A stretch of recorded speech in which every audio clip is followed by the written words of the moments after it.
Now I'm recording. What's up, Rebs? Andy McCabe here, your restoration rebel leader of sorts. This is the 5th of July, 2023, which is just nuts. 2023 got here way before I was ready. So we're going to start off like we always started with the agreements. Agreement number 1, I will protect the value of my services. Offering free services, only serves to erode the value of similar services industry-wide. Agreement number 2, I will practice incredible transparency. I will explain the claim process in detail to my clients. I will not hide pricing details or falsify reports. I will never communicate with an adjuster without also communicating with my client. Agreement number 3, I do not believe in competition. The restoration companies in my market are part of my community. I will be an active member of my community. It is our unbreakable unity that will create the change that we strive for. And number 4, I am willing to walk away from any project, client, or contract that is not compatible with my values and stated mission. Amen.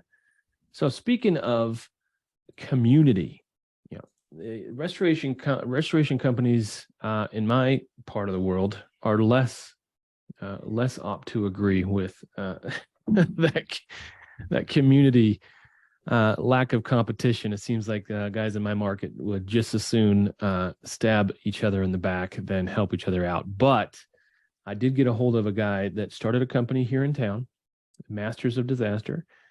I worked with Nick when I was at Service Master here in Bend, Oregon. One of the best restoration technicians I've ever met in my life. But we reconnected on Friday. Hopefully he's in the group now. Somebody turned him into the group and said, you should be a member. And I saw his name. So I reached out. We connected on Friday morning. And by Friday afternoon, I had 2 huge jobs for him. Gigantic. One of them is going to be probably a $70,000 MIT. And the other one's going to be smaller. It's going to be $20,000 mitigation. But just by virtue of picking up the phone and calling me, he got instant work. And that's how it works around here. We got to know each other. You got to get to know each other. We got Max, get in here. And you don't know what you don't know, right? You may be busier than heck and you're like, man, I don't know how I'm going to handle this stuff. No, everyone else must be busy, but you don't know. You don't know that everyone is busy. You don't know that no one will loan you labor or work or whatever else if you need it. You only know by reaching out. So, we're all busy right now. This year started out with a bang. It's incredible. We had this major nationwide freeze, and everyone is busy right now. My phones are ringing off the hook. We got new clients coming in every day. We're going to start writing some good sheets for new folks. I always like to see that, especially the first week of the year, onboarding new clients. But everyone's busy. So reach out and help each other. We can get a whole lot more done together than we can fighting each other for this perceived market share. The reality is there will never be enough of us, and the market needs us more than we need the market. We just got to be realistic about it. So, Mr. Max, I had him on the phone yesterday. I'm trying to get you in here, Max. I hit this button here. Yeah, Max was talking about getting on programs. He's brand new. He hasn't done any jobs yet, so he's that new. But he's asking, well, how do we get on these insurance programs? And I said, no, don't do it. We can get more work. We can get enough work without selling our souls to the proverbial devil. Then we need. We can get more work than we need. We don't need to get into bed with the carriers. So, Max, I see you got your notes there. That's awesome. Sure. You're just learning, man. This is welcome to the Restoration University. This is where it's at. Mr. Joe, tell us about that project you had in Churchill Downs. That was a big one. It's I mean, it's about, they had 29 separate pipe freezes when the big storm. 29. So they're doing a remodel. They ripped the side off of this building. You're stalled out right now. Actually, everyone's stalled out right now. Let's see. I'll give it a second to catch We've up. got, There we go. You're back. I'm back. I don't know who dropped out. Probably me. Oh, come on, people.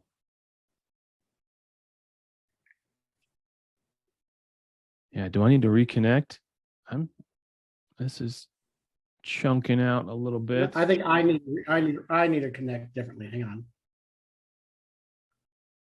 We'll see. And while you're so this Churchill Downs, how many buildings on the property, all facing the track, as it were, and they were doing a remodel. They ripped out the side of the building. They didn't bother to put any insulation or siding back on. The storm hit, and they had multiple pipe breaks, 10, 20, 40 pipe breaks. So Joe, you're still muted, but you went down there. You were given the unenviable task of Matterporting all these buildings, and you're almost done, but you're still there. So how's that going? Man, you're still dropping out. Am I dropping out? Raise your hands if I'm dropping out. Jen, Max, Rich, or is it just Joe? Kentucky, they don't believe in internet in Kentucky. Yeah. All right, you're crapping out. All right, we can circle back. I had several questions over this week about pricing. One question just came up in the group: what can I charge for? Can someone send me a list of mitigation items that I'm allowed to charge for? Every time I read that phrase, I internally I lose my freaking shit, because we are not in a position to let any software or any carrier or any adjuster tell us what we are and are not allowed to charge for. If you got a legitimate business, a legitimate expense, and you're performing legitimate activities, you charge for the freaking activity that you do.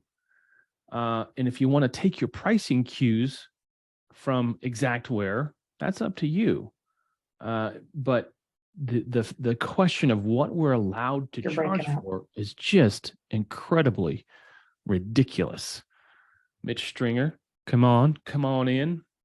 So along those veins, I want to read a sample insurance policy where it tells us what we can and cannot charge for. It tells us how contractors and service providers are to behave. So let me show you that. And Jennifer knows where I'm going with this. It's kind of a trick question. It's kind of a trick. Where's this policy? Gonna close this out. Make sure there's no name here. Andrew, you're. Am I really? Yeah.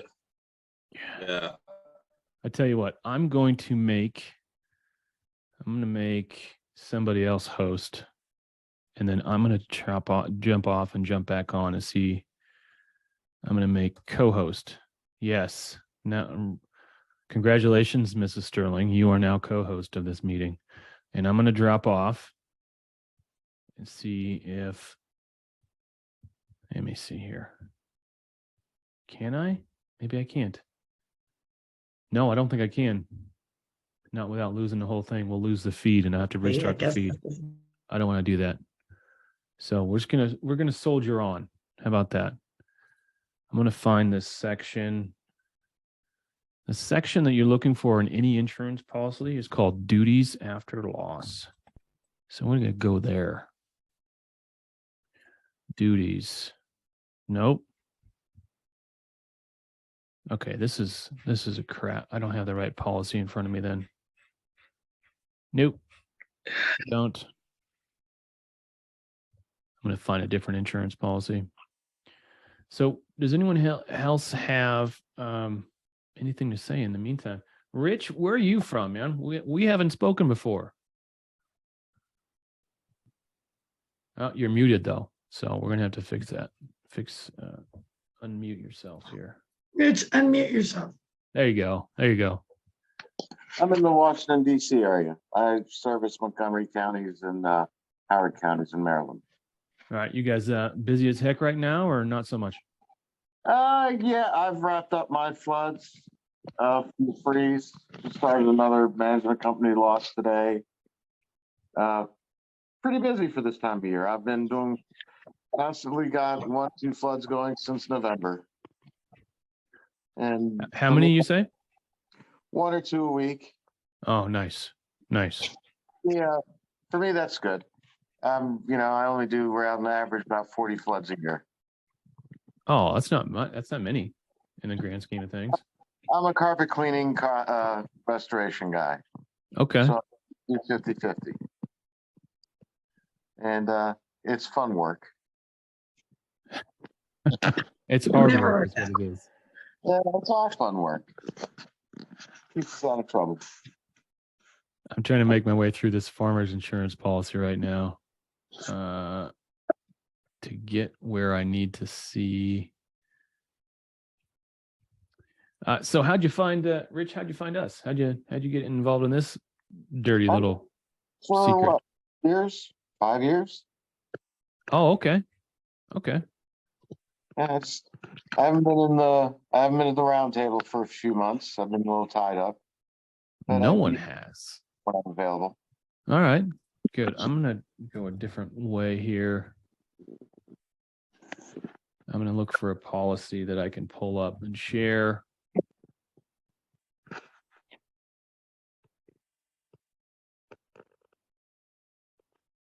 This will be good. So the punchline of what I'm trying to get to is there is no statement, there's no law, there's no policy provisions that lay down any guidelines or rules to how restoration companies should operate and what they should charge, what they can and cannot charge for. There's no document in the land that says standard insurance claim handling rules, right? It's very broad brush language that is used in these documents. And unless an adjuster can show me where in the policy or where in state law it says I can and cannot charge for something, they're full of shit when they tell me those things. They're full of shit when they say I can't charge more than what Xactimate says I can charge. They're full of shit when they say that I can't charge service call fees or I can't charge for overtime. The only place that contractors have to abide by those rules are when they're stated rules in a TPA program. If you're part of the insurance program, you do have a set of rules you have to follow. There are things you can and cannot charge for. But outside of the programs, there is no such thing at all. I'm trying to find this spot here. Oh, you're back. Can you hear me okay? I can now. Yeah, Talk to us about Kentucky. Talk to us about Churchill Downs while I'm trying to find this policy provision here. Well, without talking too much in detail, because I know they don't want me to. I mean, about 29 different sprinkler line freezes from the 5th floor down into the basement ruptured, and total square foot of affected areas about 350,000 square feet. We've got 2 semi-truck desiccants piping all the way through the stairwells, all the way up to the floors. We're utilizing LGRs as well because the spaces are so big, you can't properly desiccate these buildings. And every day we walk through it and we find more damage or more spots and little key areas, 20 square feet areas affected here and there. But overall, it's across about 350,000 square feet. It's a beast of a job. That's a lot of square feet. Yeah. And my boss wanted me to Matterport it for prosperity's sake to cover our butts and all that. And right now, I'm the only one competent enough and also the only one that keeps the Matterport camera on me at all times. My local guys down here have their camera, but they don't know where their tripod is. Yeah. The other order right now for our other big loss we're working on. So I'm stuck Matterporting this whole thing by myself. And I mean, I did 176,000 square feet last weekend over 21 hours. And I was doing about 10 miles of walking each day. Yes, you were. So what do you figure your guys' invoice? You're doing T&M. What do you think your mitigation is going to run? If I was gonna throw a dart at the board, I'd say probably gonna at the end of the day be about 1.4. That's a good day's work. Yeah. Those are nice. And when you come up with your invoice, that's going to be the beginning of negotiations. That's not going to be the end. Correct. It's going to take some time to get through that. So I want to review. Let's do a little policy review here. I'm going to share this policy. Okay, this happens to be a State Farm insurance policy. So when you're looking through policies, I don't advocate that any contractor really get into insurance policies because you're crossing a line. You definitely can't talk policy language to any adjuster. You're not licensed appropriately to do that. I happen to be because I'm a licensed adjuster, so I can talk the talk, as it were. So just be careful as contractors. Be careful when you read these things, not to start quoting these things back to adjusters, because they'll turn you into the state in a hot minute for the unlicensed practice of public adjusting, UPA. So here's duties after loss. Look at any policy is going to have this or something like this in it. After a loss to which this assurance may apply, you must cooperate with us in the investigation of claim and also see that the following duties are performed. A, give us immediate notice and also notify the police, notify the credit card companies. Okay. To protect property, you are obligated. Let's see. Your duties include B, protect the property from further damage or loss. That means perform mitigation. That means tear out wet material before it becomes moldy material. That means get things out of the muck that could be saved. If they stayed in the muck, they'd be permanently damaged, things like that. Make reasonable and necessary temporary repairs to protect the property. That's mitigation. Keep an accurate record of repair expenses. Did you read in those 3 sentences anywhere about use Xactimate pricing? No, you did not. I'm going to keep going here. Prepare an inventory of damaged or stolen property. Okay. As often as we require, exhibit the damaged property, provide us with requested records and documents, give statements, submit to an examination under oath. That may or may not have to do that. Produce employees, members in the household, just essentially just let us investigate this claim. Submit to us within 60 days after the loss your signed sworn proof of loss that sets forth, to the best of your knowledge and belief. This is interesting because it's this little section here on proof of loss most of the time says upon our request, but this does not. Interesting, State Farm. So the proof of loss, it says what needs to be in the proof of loss and things like that. That is it. Now I'm going to go to how claims are settled. I'm going to keep going here. No. Okay, there's the appraisal clause. Suit against us. Liability. Where is the how losses are settled? Conditions? Nope. Conditions? Nope. Nope. No, I'm keeping going here. Policy provisions. I'm just going to do a search for settle. I was gonna say that. Get the words out of my mouth. Increased, no. Loss settlement. Let's do a search for that. Settlement. Let's do that. Loss settlement, page 19. Okay, we'll go to page 19. .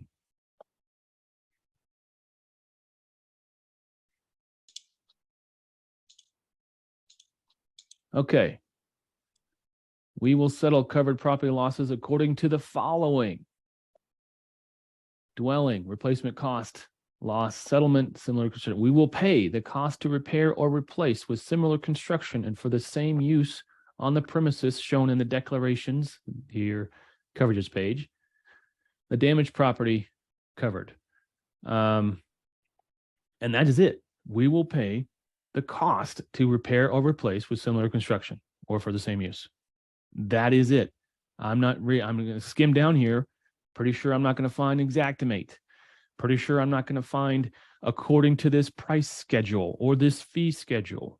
I'm not going to find only if you use our vendor. None of that is in here because it doesn't exist. So we operate in a world where we find ourselves following rules that no one wrote down anywhere. These are just common rules, like just common knowledge that we end up following without really any idea of how we got there, right? So there's no requirement to use Xactimate. There's no requirement to how to use Xactimate. We have just all somehow colluded together that Xactimate is the thing. Indoctrinated. Indoctrinated. Yes, we've been indoctrinated and we've been whipped. We've been beat down over the years by people who don't have our best interest in mind. The adjuster is not there to help us make money or make a living. The adjuster really isn't even there to make their policyholder whole. The adjuster's job is to pay as little as possible for the claim. As long as the insured doesn't come back and ask for more money, they've done their job. As long as the insured doesn't sue them, the adjuster's done their job. It doesn't matter to them. There's no calculus like that says, did we make this person whole? No. The only question in their mind is, did they go away? Did we write a big enough check for them to go away? That's why you see early on in major claims, you'll have adjusters send out checks right away. And it'll be 150 grand. And a lot of people were like, man, that's a lot of money. Thanks. And they'll never call the insurance company back. But most of them don't understand that 150 grand is probably on a $200,000 loss or a $300,000 loss, right? The adjuster, it doesn't matter which company you're talking about. Their first blush, their first offer is going to be 40, 50, 60 cents on the dollar. And insurance companies have the data to understand. They can look at pictures, they can look at measurements, and they know right away what the loss probably is. And then they go, okay, if this is a $100,000 loss, we're going to throw 50 at them and see what happens. And then we're going to make them fight for another 10, and we're going to make them fight harder for another 10.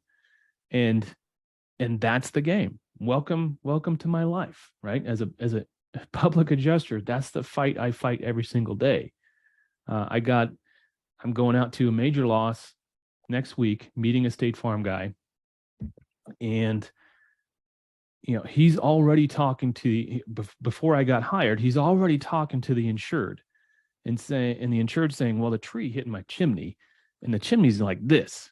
I think I'm going to need a new chimney." And the adjuster is already saying, "Oh, no, you don't need a new chimney. You don't need that.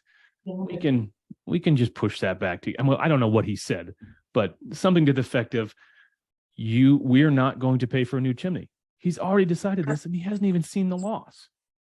So that's where we're at.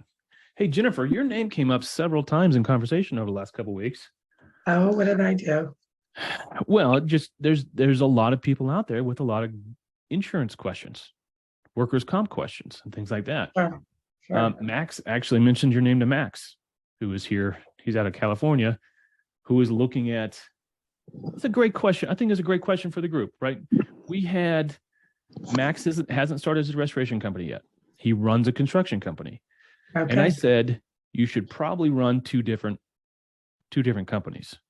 Don't run a restoration company, / construction company. You should have one LLC and a restoration company having a different LLC. What are your thoughts on that? What's good, bad, and different I'm about going to disclaim this with, I'm not an attorney and I don't set up LLCs Sure, or sure. corporations to determine what would be most advantageous for you.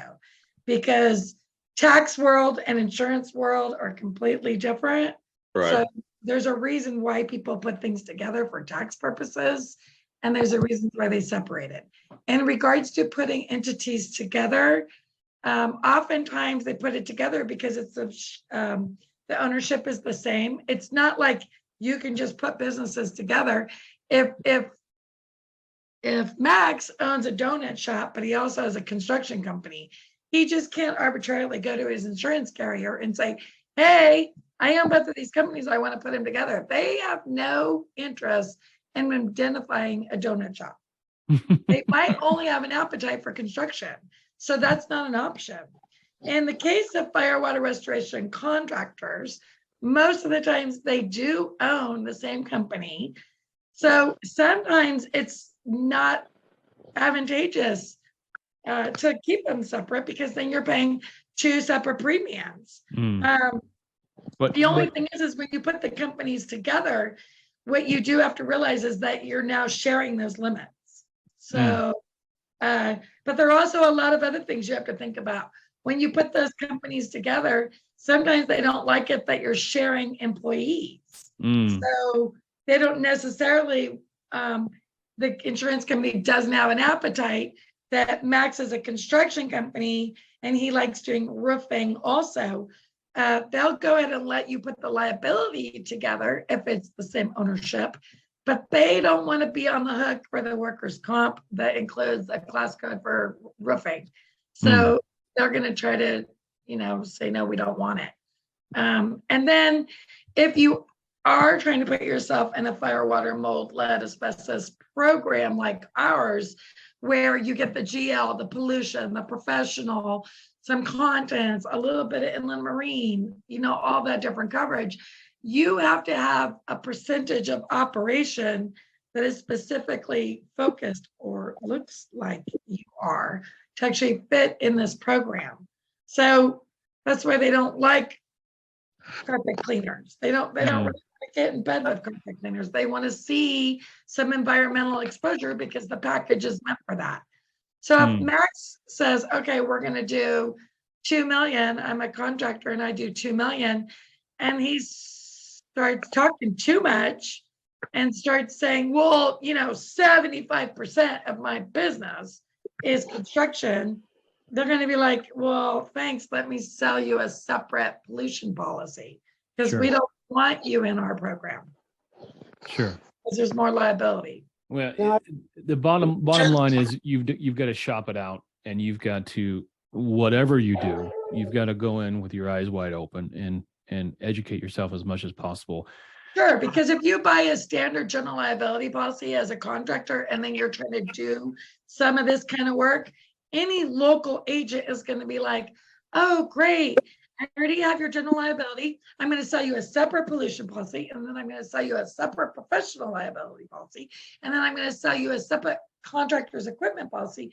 And now this is where the big problem happens when you have it separate and you really are a restoration guy.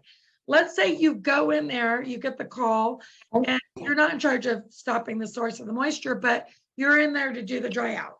And then after you do the dry out, the guy likes you so much, they're like, okay, you can do come back and do the repairs. The remediation. And then they like you so much, they're going to let you do the build back. Now you have a claim. Now a year later, the lady's like, I smell mold. I can't breathe. Wow, when those people were here, they said they got all the moisture out, but I don't think so. And they go over there and they open up that wall and they say moisture. Any general liability policy has what they call a total pollution exclusion. That means anything to do with a liquid, solid, or gas is not covered on your liability policy. So now you go to your company and you're like, hey, this lady from last year, she says she smells mold. I need to put in a claim. She's crazy. You go to your GL carrier, you pay your deductible. They have a duty to defend you. They say, okay, we opened a claim. They find out there's mold. It's excluded. So now you go over to your pollution carrier. You're like, hey, lady says she smells mold. I think there is. They go, okay, well, we're going to pay to do the remediation and get rid of the mold. But by the way, your policy doesn't cover professionals. So we're not going to do testing for that part. And now you have two separate claims, two separate deductibles. They're both supposed to be representing you, but they're fighting over what part each one of them want to pay. So sometimes it's not advantageous to have all these separate little policies, just because when you have to really pull the trigger, you want a one-stop shop. Okay. Now, you mentioning like, environmental and GL and professional liability. Do you feel that, or is it advantageous for us to, insurance as well, since we're being considered professionals and we do sometimes make mistakes and maybe we don't quote? Well, absolutely. It's E&O and professional liability are the same thing. I feel like I always have to say that because people don't know. Errors and omission is to make an error or admit you screwed up, like my bad. You gave bad advice. Whether it was you didn't mean to or you did it on purpose, you did it on purpose. The carrier's going to tell you to say, right? That's just, you did bad business. But if you incidentally gave bad construction advice or consulting advice and you're like, nope, that wall's good. There's no water in there. We don't need to dry out over there. We're good. It's right here. You gave bad advice. That's covered under your errors and omission or professional liability. But keep this in mind. If you are an accredited, IICRC accredited person doing this work, you're required to be carrying E&O or professional liability because that's considered an educational institution. So it's funny. I didn't interrupt, but it's funny you mentioned that because since I run, I do kind of what Andy does, writing estimates. I wanted to be credited with the ICC. They told me they don't require professional; they require general liability insurance to be an accredited entity with the ICRC, not professional. But I'm sorry, you're telling me that you wanted to be accredited through the IICRC. And they're requiring, before you can get accredited, they're requiring GNL or GL. Not professional, because I was like, I have professional. Yeah, because you're not a professional yet. You only become a professional once you're educated. And then you're giving. I do have multiple certifications. I mean, from like other employees that are still active and all, but for my company itself to be credited, I have to start with GNL. Like they never said anything about professionals. I mean, you might be right. I'm not Again, because they're not observing any of your education through their institution. So that's probably why. But if you're a guy and you're going to go get your WRT starting out, IICRC is not going to require that because you're not considered a professional consultant or expert. It's kind of like people who carry professional liability or E&O. They're CPAs, they're lawyers, they're doctors. They're public adjusters. Public adjusters, insurance brokers. You're paying for my opinion. Doesn't matter if I give you bad advice or not, but hear me out. Here's another thing that you guys don't all realize. When you give good referrals, I like to say referrals, or you're like, hey, we don't build patio covers, but my guy Joey, he does patio covers. He's great. And Joey shows up on the job and he takes his deposit check for 20 grand and he leaves and goes to Hawaii. And that customer comes back and goes, you told me to use Joey.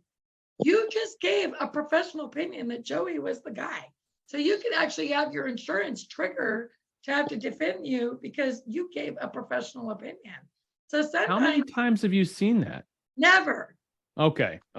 So it's a maybe. Okay. It's a maybe. Never. But there is a situations like you should kind of be like, hey, I can tell you to use this guy, but keep in mind he has nothing to do with me. Like I'm going to give you two other guys too. I really like Joey the best, but CYA. We actually had that happen to me when I was at Roto-Rooter. It tested hot for asbestos, and one of our guys recommended a local abatement company. They came in and messed it all up, and the lady came after us because we gave the reference for them, and they pretty much didn't put proper containment up, and got asbestos dust everywhere in the house, and they came after us. And after that point there, we were told, you look it up in the phone book, or, don't say here's 3 references. Just say if Right. it's something that you're not going to be handling as the company, like you're not going to pay the bill, and Like off the record, yeah, yeah. Yeah. How You did want that claim end up? Did your carrier have a duty to defend you, and did they? And what ended up happening? I mean, it was a proto router on a corporate level, so I'm assuming they had the right people in place. But yeah, I mean, obviously they were mad because the whole house had to be re-cleaned and everything else. And Well, they were all- just looking for deep pockets. They named everything. yeah, I mean, Which we happens were a all, lot, you guys. Like, they were fishing. you're completely innocent. You weren't even there that day. And when you agree on a certificate of insurance that you're going to hold them harmless, you're saying no matter what happens, I wasn't there that day. Mhm. We were all there that day. I was upstairs. He was downstairs. If you agree on a COI to hold harmless, that means no matter what, it's going to be your policy that triggers. It's going to be your fault. So tread lightly when you issue those COIs. All the customers want to be indemnified. Of course. Especially the TPAs. None of them So- want to pay for it either. always told, tell them to look it up in the phone. If you're not going to hire it through your company and they're going to be a sub, don't give them like 3 options. Don't say, here's 3 options, because they're giving 3 professional options. Just say, look it up in the phone book, look it up on Google. You need an abatement company. Once you get one, and take it and it's done, then you can call us back out if we need to. But you don't even give them business cards or say, here's 3 choices, because that's still considered a professional reference. Yeah, Unless you just that's hard. use your mouth. Like, no. That is hard. So, Jennifer, what events, if guys are going to go to events this year, what events are they going to see you at? Well, thank Are you for going to asking. every single one of those that you listed down last week? Are you? Most likely. God, you that's a know- long list. I try to thread the needle because I am all about protecting you guys and not get screwed over. There are some good things about TPAs. I said it. Uh-oh. Not about how they screw you guys. The one thing I like about it is they do kind of try to get everyone together. So they do that. The other thing is they really help to legitimize the industry and Okay. keep, no offense, carpet cleaners out. But they do kind of set the bar pretty high so that you guys are considered specialty contractors and you get the credence that you deserve. So in that matter, you guys all know this. There's a lot of guys out there that are saying they're duct cleaning or they could do mold remediation. They don't have the accreditations. They don't even know how to spell pollution. And they're your competition. So there's a lot to be said to be able to say, like, well, I'm accredited. I have these, I have these skill sets and these classes under my belt. So I like that part because they do require very stringent insurance guidelines to cover you for the work you're doing in the event you have a claim. So in that matter, they're the only ones that are babysitting what kind of insurance you guys should have for that. But the shows that I really like are the ones that don't have an agenda specifically to how they can screw you over. So that would probably I've got be like- I've got IAQA on February 19th and 20th in Austin. Nexus, I would say Nexus probably doesn't have as big of agenda, correct? Right. That's in Las Vegas at the Mirage on If you can work 27th direct of with March. them, they're good. Rams got And then the RIA is the April 24th and 26th in Orlando. That's a great show. That's made up of just restoration, just restoration guys. May the Experience in Broward, Florida, May 8th and through the 10th. Really love the Experience because they embrace all associations that are part of the industry.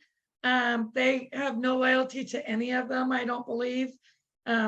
So they invite everybody, IAQA, IICRC, RIA, they invite the TPAs, they invite Crawford, Lacrity, Lionsbridge, God Blue. So the Experience has 2 shows a year. So the first one is on May 10th in Broward, Florida. The second one is September 6th in Vegas. And then there's Where's my a national, Midwest at? the who? Midwest ones. No one does anything in the Midwest. You doesn't know like this. that. Yeah, you could come to New Orleans for Crawford. Crawford is in New Orleans. I didn't even write that down. So for new guys, Max, since you're here, I would highly recommend checking out either the Nexus event at the Mirage in Las Vegas on the 27th of March. The RIA, if you can make it all the way to Florida, that'd be a good one to attend. It's a great show. That'll be the April 24th through the 26th. I'll be exhibiting at that show. It's Orlando, Florida. What's the deal with the national disaster experience? You said that's a big question mark for you. You don't know about that yet. Have you been? I went a couple weeks ago. It looked like Okay. it was really trending on national disasters on a big scale. Yeah, I'm not so sure. It was a very expensive show. They're going to do it again in Anaheim, California next year. I think they did it in January or December. December, is that when I went? Oh, but I like the experience because they flip flop on both sides of the continent. So they give a chance for the guys on the East Coast to go to the one in Florida, and then they do it in Vegas every year in September. okay. And I like that show a lot because it gives the owners a chance to bring their technicians. It engages the techs. It lets them see all the newest equipment. It lets them see some of the newest technology, some of the new safety features. The hotels are less expensive. And I think you get to walk the floor for free. So that's why I like the experience. Okay, we're gonna spend a little time browsing the Restoration Rebel feed here to see if we can answer any questions there. No, I don't have a good question for that. No, need an attorney to foreclose on a lien in the state of Texas. All right, good luck. I'm sure someone will answer that question. Would a heavy cleaning of a driveway after a fire fall under the other structures section? I would say no. I would say the driveway is part of the structure, part of the dwelling. It's not other structures, in my opinion, because usually it's connected directly to. It's usually the same slab that goes into the driveway. Andy, if I can hit on the driveway thing real quick. Yeah, go ahead. Okay, cool. So I have been seeing a lot of claims on driveway situations. A lot of the smaller shops don't have commercial auto or business auto with $1 million limit. They're using like their one truck. It's a personal truck, F-250, 350, and they don't have commercial auto. Tread lightly on that, y'all. Number one is if you're driving in that personal vehicle, change it over to the company name so that you can protect that corporate veil. And if you're letting anybody work for you and they are a one-stop shop, like a one-man show, and they don't have commercial auto, tread lightly on letting them pull up on your customer's property. If they don't have commercial auto, you probably should just go ahead and tell them that they can't park on that property. Okay. We see a lot of stains on beautiful $20,000 white concrete or broken tiles, or the carpet cleaner guys, or their truck leaks. No offense. Yeah, that's very common. Very common. Be very cognitive of that driveway. Also, I see a lot of situations with the pods. If you're doing the pack outs and you're putting the pod on the driveway and you're trying to make your 10 and 10 off that pod, it might not be worth it. Those guys are slamming those pods down on the driveway when they're delivering them. And you're the one that's trying to make your 10% and trying to, pass it through the company to make that 10%. Not worth it. Just give that phone number to your client and let your client call. So when they do crack the driveway delivering it, it's not your insurance. Well, the other side of that is you've got to you got to take care of the client too. So with dumpsters or pods, put down some wood, put down some OSB or whatever else to protect the driveway. Charge for that. Right. But just anticipate these things. And if you got to, I've had more than one claim when I was working in the field for, people saying, well, your truck dripped oil on my driveway. Now my driveway's stained. All the time, you guys. Take pictures. All take the pictures, time. Take pictures. Take pictures.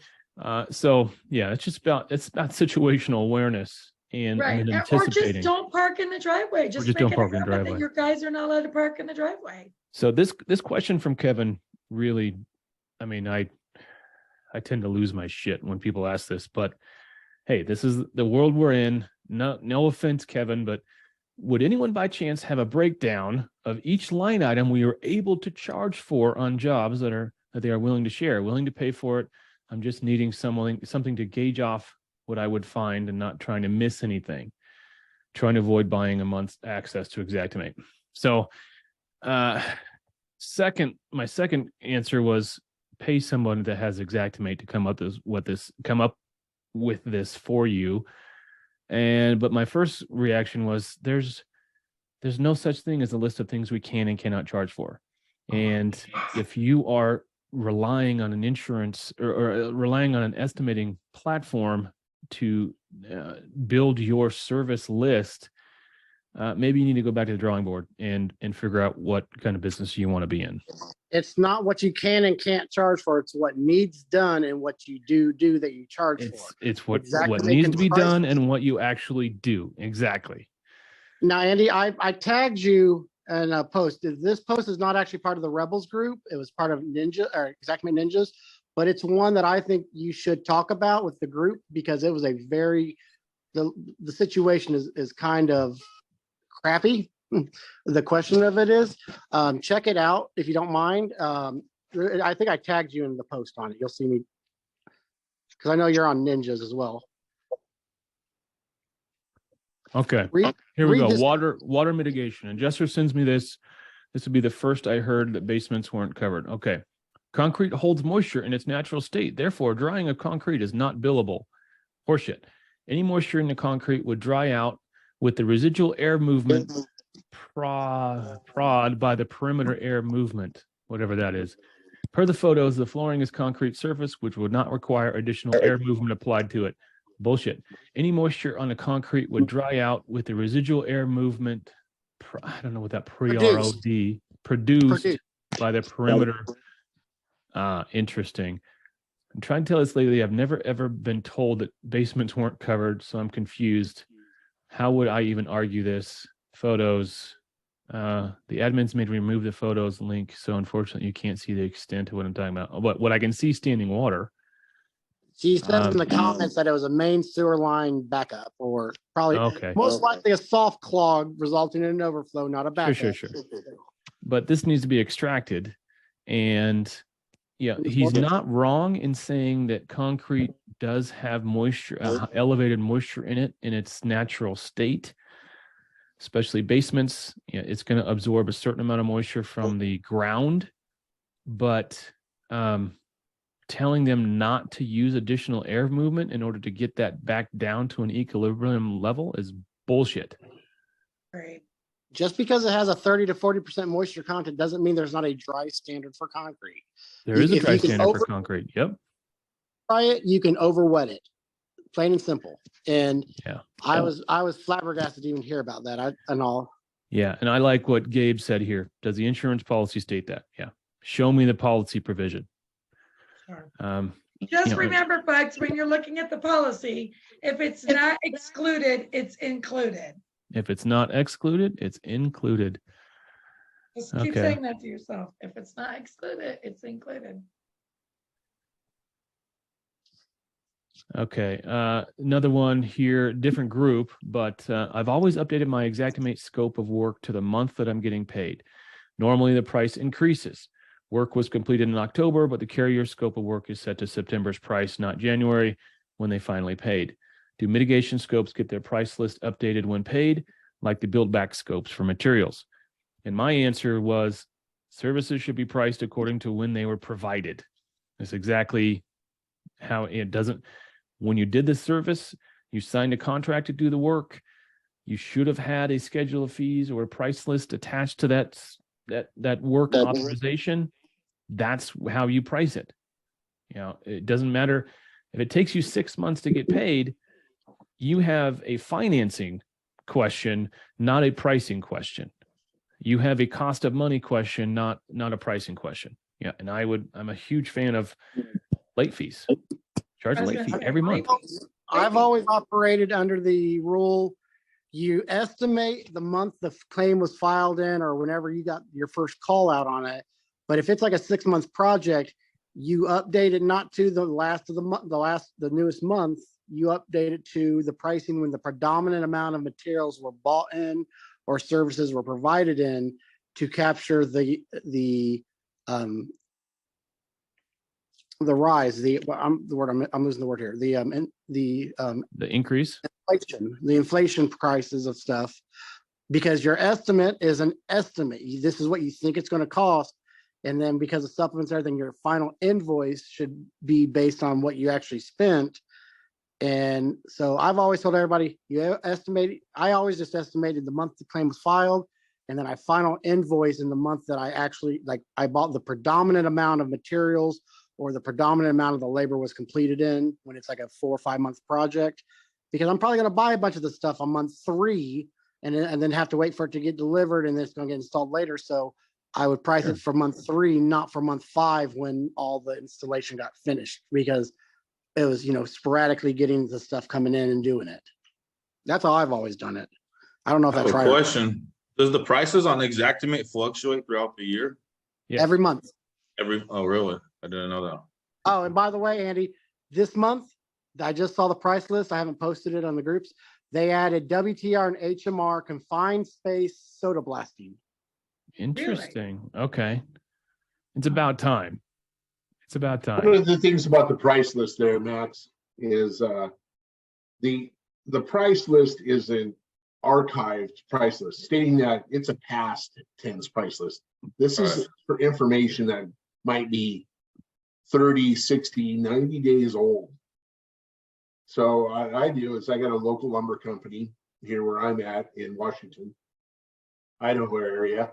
I have them send me all their lumber pricing. They carry shingles, they carry lumber, they carry all kinds of stuff, things like that. That's a great idea. And I also monitor our local area labor costs. I had an adjuster go, hey, you can get somebody hired for $15 an hour, $10 an hour to do that work. They're not professionals. They don't know what they're doing. Labor starts in our area at anywhere from $19 to $22 an hour. And that's the guy that never been trained in anything. I don't want to say doesn't know anything, but he's not been trained in anything that we do in our industry. That's without burden. That's straight cost. That's without burden. Yeah, that's without anything. That's the cost of having him come in our door. That's what we're paying him right out of the gate. And keep in mind, folks, that the prime rate is now at 7.5%. It's up from 3.25% to 7.5% in less than a year. So you That also makes have to everything more consider expensive. that the prime rate is up. Thank you, Joe Biden. What if the material costs are a lot higher than what they have on Xactimate? Are you able to tweak those numbers if they're not correct? Yes. Absolutely. Yes. Go into the component and manually input the price on it. You can do it on, you can do it on an individual level, everything. And So everything. it depends on your company and how you do things. Are you going to input the exact price from the store, or are you going to calculate your burden on carrying the cost of that, picking the materials up? All those things are factored in when I do my price list. I use a custom price list. It's not Xactimate's. They're nowhere even close in our region. Well, What I Andy, will- wasn't that last week, Andy, or last couple months ago, Andy, you said use Xactimate and then add 1.3 to even come close to what you're really actually paying. Yes. Yeah, 1.3, and then you're still using 10 and 10 on top of that. So it's actually on 1.5. top. Yeah, it's a Wow. 1.5 Okay. factor. And I mean, for the guys that are in the group that are TPA people, don't buy into the fact that you have to stick to the default component price list either. Like, if you Right. are somebody that works and works hand in hand and you work with your adjuster to reach a compromise, if a light fixture in Xactimate's $100 and you go and the one the homeowner wants is like 120, you can update your price list and if you're not going Yes. more than like on average about 20 to 30% higher than the default price list, usually nobody will give you any kind of gruff for it whatsoever. But if you're estimating originally $112 and the homeowner wants to buy a $300 or $200 light fixture, that's when you got to stop and say, well, let's find out if they're going to cover this cost or if this is an out-of-pocket, change order upgrade for you, because they do know that most adjusters accept that not everything is perfect pricing in the system, but you can't take advantage of it and get away with it at the same time. Mm-hmm. Because it is. There's something they give you like $112 for like a sink faucet. Most sink faucets and kitchen faucets right now are like $160 a pop. 99 to 12. Yeah. That's Midwest so- pricing. Yeah, well, but that's the thing though, is like Come to Cali. you don't have to go through your component list at the end of the job and verify prices on every single thing, obviously. But your big ticket finished items, your faucets, your carpet, your floors, things like that, you should be updating the component price on it. And what I like to do is I'll just go to the Lowe's website, find the price, copy that website link and add it to the F9 note. And when you send that PDF over to your adjusters, with the updated pricing, the F9 note reads pricing updated to match market value. That's all you need. That link is active and they can click on it through your PDF that you email and go straight to the website and validate that you're actually telling the truth and you're not. Very, very hard to argue with that. Very hard to argue that. Yeah. We're coming up against our time, but one more question for you, Jennifer. I'm looking for a new insurance company for my restoration and construction company. We are based in Missouri, 8 employees, 1.5 million in sales. We pay $26,000 a year for our commercial package, including auto, plus $775 a month for workers' comp. Wow. How does that sound? Call 714-767-3687. Boom. Boom. There we go. We're going to call it. Forward me that, Andy. I didn't see that. Forward it. How How about do I I get it? tag you in it? Hold on a second. Here we Tag go. me. Here, I'm going to do at Jennifer Marie. No. That's it. Okay. I'm on the fly. But you've got a badge. Is it a badge here? We just had a fallen officer that was shot on a traffic. There we go. There we have it. All right. Well, this is cool. We had 6 people instead of 2, which is nice for a change. Yeah. Mitch, your mask thing just freaks me out. My what thing? Mitch's face screen. It's just. Hey, man, let me tell you, unless I you got can't the see it. jab or the jab and the jab and the jab 9 times in a row, that's how I keep away all that stuff from infiltrating my family's life. It filters out all the liberal stuff. Yeah, said to the girl who went to jail for not wearing a mask. Did you go to jail? Good for No, you. I like you. Good for So you. they tried that. I Oh, was kicked out about every story Oh, possible. It took 18 law enforcement officers, a SWAT team, 2 helicopters, and a paddy wagon. to get you in the back of the car. That's what it was, a big showing. It was a big deal. They're trying to make a statement. Oh, So yeah. I live here in Idaho. Where I don't know if you've heard of the Hardware Brewery. No. So they tried to shut them down, and they were, here in Idaho, kind of partial to your American rights. Mm-hmm. So weird. They come in to try to shut them down, and the whole town kind of filled up the local area. The guy came in with this piece of paper, and they pretty much Good. said he Yeah, left. those are some of my people. Good. He left. He's lucky he didn't get beat. You have to look it up. It was online. Oh, Oh no, I Pretty saw interesting it. No, those my girlfriend runs a group out there. So yeah, I know. So next week, I'm not going to be here. So if someone wants to step up and volunteer, I'll hand over the reins, and you guys can run the Zoom yourselves. Where are you going? Hmm? Where are you going? I got to meet an adjuster on a large loss. Yeah. I gotta make my client some money. It's going to be $300,000, and the adjuster thinks it's going to be 150. So we're going to have a brawl. I'm going to bring my boxing gloves. Cool. I'll let you borrow mine. Thank you. Hey, I appreciate getting the opportunity to just talk about the shows that everyone should be trying to at least try to go to one of them. Yes. And I do think it's important that you find a show where you can bring your tax, because it really does make them feel like they're part of the bigger picture, Yeah. not just going out and slopping, dirty I water. agree. I agree. It's a really good chance to network. They can take their IICRC classes.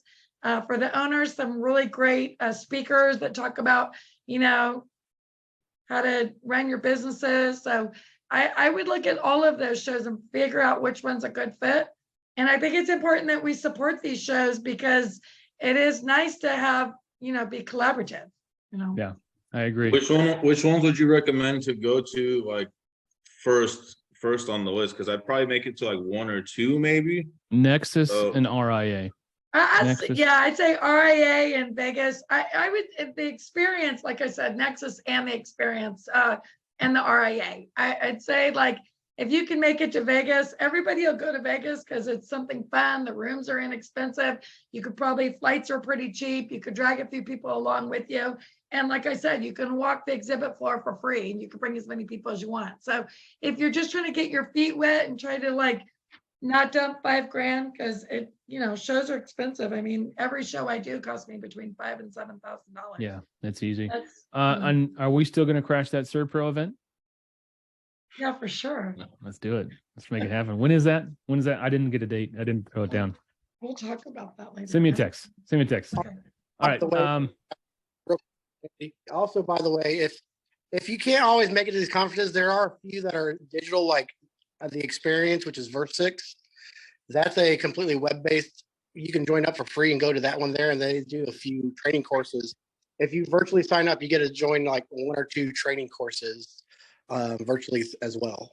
Okay, nice. All right, Rebels. So if I be look good to that each up, other. I'll find it under the Experience.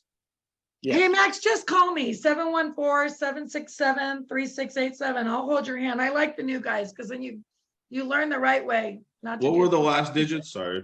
3687. Say it again. I'm going to put it in the chat here. 714-767. 767. 3687. And her phone never stopped ringing. That's true. There it is. All Just right. be glad if you think I'm a good fit for you. It's just brutal honesty, no bullshit. I really can't play with stupid anymore. I'm getting too old. So I'm I just got no gonna patience get you for guys stupid. where you need to be. All right. Be good, y'all. We'll see you God next bless week. y'all. Happy New Year. All right. Happy New Year.